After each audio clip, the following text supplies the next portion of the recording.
जुल्फकार भाई को बेचारे शुरू से पैदाइशी तौर पे पोलियो होने की वजह से एक टांग से माजूर थे। ये मोटरसाइकिल पे जा रहे थे और इनका एक्सीडेंट हो गया और दूसरी टांग भी बिल्कुल जाया हो गई, बिल्कुल ही माजूर हो गए और घर पे बैठ गए। ਇਹਨੂੰ ਐਸ ਲੱਤ ਨੂੰ ਕੀ ਹੋਇਆ? ਇਹ ਨਾ ਪੋਲੀਓ ਹੋਇਆ ਹੈ ਅੱਛਾ। ਤੇ ਉਸ ਤੋਂ ਬਾਅਦ ਮੈਂ ਇਹ ਲੱਤ ਦੀ ਵਜ੍ਹਾ ਨਾਲ ਮੈਂ ਕੰਮ ਕੁਮ ਕਰ ਲੈਣਾ, ਚਲਾ ਵੀ ਜਾਂਦਾ ਸੀ, ਆ ਵੀ ਜਾਂਦਾ ਅੱਛਾ ਸੀ। ਠੀਕ। ਉਹ ਜਦੋਂ ਮੇਰਾ ਐਕਸੀਡੈਂਟ ਹੋਇਆ ਨਾ ਤੇ ਇਹ ਗੋਡੇ ਦੀ ਚੱਪਣੀ ਵਿੱਚੋਂ ਟੁੱਟ ਗਈ। ਓਹੋ, ਇਹਨਾਂ ਨੂੰ ਕੀ ਹੋਇਆ? ਇਸ ਗੋਡੇ ਨੂੰ ਕੀ ਹੋਇਆ? ਇਹ ਗੋਡੇ ਨਾਲ ਇਹ ਵੇਖੋ ਇਹ ਆਪਰੇਸ਼ਨ ਹੋਇਆ ਹੈ। ਓਹੋ।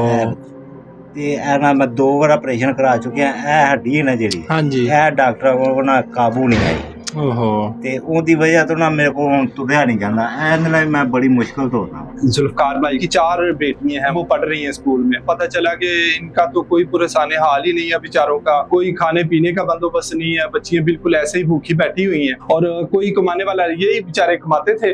तो अब ये घर बैठ गए हैं। उनकी तालीम का भी एक बच्ची को इन्होंने स्कूल से अभी हटा लिया है, तो 3 बच्चियां बेचारी, वो मोहल्ले में कोई स्कूल है तो वो कभी जाती हैं कभी नहीं जाती। तो प्रॉपर स्कूल में इनका कुछ दाखिला हो जाए, इनका कोई मेडिसिन का हो जाए, कोई मोहल्ले में छोटी सी इनको कोई रेडी वगैरह बना के दे दी जाए, अपने घर के बाहर आके बैठ जाए, क्योंकि ये बिल्कुल भी चलने फिरने से कासर हो गए। अल्लाह पाक इनकी कोई मदद कर दे, इंशाल्लाह ये अपने काम पे दोबारा जा सकते हैं। आए मिलकर जुल्फकार भाई का सहारा बने।